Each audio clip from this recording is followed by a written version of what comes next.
ಈಗ ಮಗಳು ದಾಖಲಾತಿ ಇರಲಿಲ್ಲ ಅನ್ನೋ ಮಾತುಗಳು. ಅದು ದಾಖಲಾತಿ ಇನ್ನೂ ನಾನು ಜುಲೈಯಲ್ಲಿ ನಾನು ಅವಳನ್ನು ಇದು ಮಾಡಿರೋದು.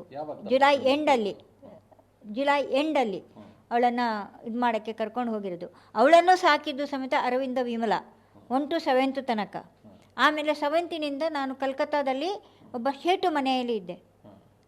ಇದೇ ನನ್ನ ಪ್ರಭಾಕರ್ ಅನ್ನೋರು ಏನು ರಿಪ್ಪನ್ಪೇಟೆಯಲ್ಲಿದ್ದಾರಲ್ವ, ಅಲ್ಲಿ 2002 ನಾನು ರಿಪ್ಪನ್ಪೇಟೆಯಲ್ಲಿದ್ದೆ. ಅಲ್ಲಿ ಯಾಕೆ ಈ ರೀತಿ ಇದು ಮಾಡ್ತಾ ಇದ್ದಾರೆ ಅಂದರೆ, ನಾನು ಅವರ ತಾಯಿ ಕ್ಯಾನ್ಸರ್ ಪೇಷಂಟ್ ಆಗಿದ್ದರು. ಆವಾಗ ಹೇಳಿದರು, ಈ ರೀತಿ ಆಗಿದೆ, ಒಂಚೂರು ನೋಡ್ಕೊಳ್ಳೋಕ್ಕಾದರೂ ಬರ್ತೀರಾ ಅಂದರು. ಆಯಿತು ಅಂತ ಹೇಳಿದೆ. ಆವಾಗ ನನಗೆ ಬೇಕಾಗಿತ್ತು. ನಾನು ಅವರ ಮನೆಗೆ ಹೋಗಿದ್ದು ಹೌದು.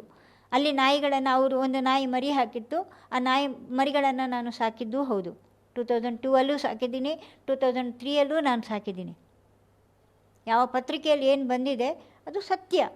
ಆದರೆ ಅವರು ದಂಪತಿ ಅಂತ ಹಾಕಿದಾರಲ್ಲ, ಅದು ಅಲ್ಲಿಯ ಜನಕ್ಕೆ ನಾವು ಏನು ಮಾಡಬೇಕಾಗಿತ್ತು ಅಂದರೆ, ಅಲ್ಲಿಯ ಜನ ನಾಳೆ ನೂರಾರು ಮಾತುಗಳನ್ನು ಆಡ್ತಾರೆ ಅಂತ ದಂಪತಿ ಅಂತ ಹಾಕಿ ಬಿಟ್ಟಿದ್ದಾರೆ.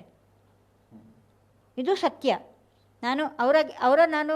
ಅವರು ನನಗೆ ಗಂಡ ಅಲ್ಲ. ಪ್ರಭಾಕರ್ ಯಾರಿದ್ದಾರೆ ಅವರು ನನಗೆ ಗಂಡ ಅಲ್ಲ.